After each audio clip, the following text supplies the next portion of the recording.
Tastes just like carrot. So the herb that I'm chewing on is claimed to give the power of invisibility. It is often confused with cilantro, but this herb is one of maybe the most powerful herbs that I have ever come across as it relates to dealing with epileptic seizures, or as we call it in Jamaica, fits. So, especially in children. So, don't go away. We'll be right back. You are watching Herbally Speaking on HallelujahLifestyle.com.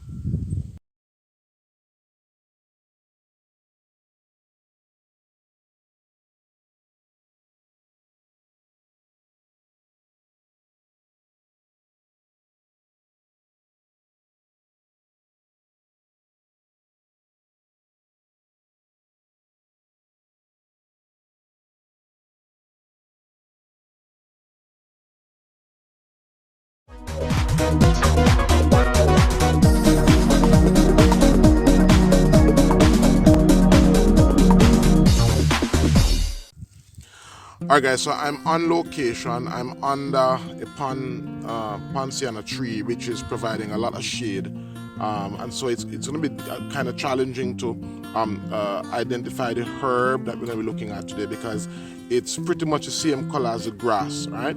But today we're going to be looking on culantro. And contrary to popular belief, culantro is not an alternate spelling of cilantro. Culantro and cilantro are not the same plants, though they are in the same botanical family and have a similar aroma and flavor. And even though both plants are used in cooking, when you see culantro, there is no mistaking it for the more common herb cilantro. So it has heavily infested the ground under this Ponciana tree, but this is what the plant looks like before it basically has flowers. So let me go up here where there's a whole host of plants that has not yet started flowering. So this is what it looks like. The leaves are elongated and they are serrated around the edge. If you pick the leaf, it has a very strong odor, very strong flavor. And here is what the blossom looks like. Alright, so this is what the blossom looks like, and it's very distinguishing. So culantro, which is Eryngium foetidum, that's the scientific name, has long serrated leaves and sports a blue flower when permitted to bolt. So this is a flower, and as I said, it's very easy to identify this plant. A culantro plant can be 1 foot tall, and the leaves can be as much as 2 inches wide. So culantro is a member of the Apiaceae family, which includes carrots and celery and parsley and parsnip. Is a biennial plant that likely originated in the Mediterranean during colonization. It was brought to the Americas and became an integral part of the Caribbean and Latin American dishes. So undoubtedly it was brought here during the slave trade, and has right now mushroom. At least that is what persons believe, because it is found in the mountainous regions. Right now I'm doing this video here in Portland, where it grows wild.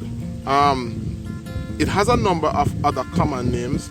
Common names includes fitweed, Ketumbar, jawa, Shadon, culantro, Chadon, Mexican coriander, stinking shoreweed, and Shado Beni. And I'll talk a little bit about fitweed, because in Jamaica, most persons who are watching this video would say, I don't know that plant as culantro. Most persons would know this plant as spiritweed. Alright, so culantro in Jamaica is mostly known as spiritweed, and it is known for spiritweed for one particular reason. So it is used for a number of treatments, including colds and burns and worms, and of course it is used for epilepsy, hence its word fitweed, because in Jamaica epilepsy is called fits. So this herb, when prepared, can be given to children as well as adults, and it is an amazing herbal product for epileptic seizures. It's also good for diabetics. It's good for pain in the stomach. It's good for diarrhea. Also pains in the ear. It makes an excellent tea for persons who are having constipation, infertility conditions, hypertension, asthma. It's very good for malaria. It's very good for snake bites and scorpion bites. The crushed medicinal plant may be rubbed all over the body to alleviate fainting spells, and the same can be done for epilepsy. And so what a lot of persons would do is that they would get the herb. So let me use a knife so I can get the root out. As a matter of fact, this herb has been used, and it has been rumored that this herb, I don't know if you're seeing me, this herb was eaten by the Maroons back in the days, and it is believed that by chewing on the root here, it is believed that, or it is rumored that the Maroons used to chew on the root to appear to be invisible, So it is said that the Maroons would eat this herb and they would develop the powers of invisibility. British soldiers reported that it seemed as if the trees were fighting them because they could see the leaves moving and hear the rustling, but they could see no one. So that is also a report that maybe seemed to substantiate what the Maroons said. But it is also believed that this herb is very good in running evil spirits, and it is very good, as I said, in preventing epileptic seizures, and we have it available.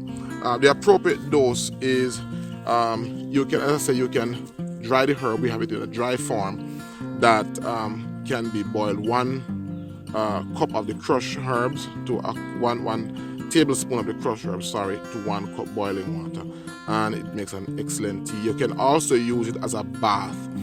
So as I said, for children who are having epileptic seizure, you can prepare a decoction of the herb and submerge the child in it, and it is excellent for controlling epileptic seizure.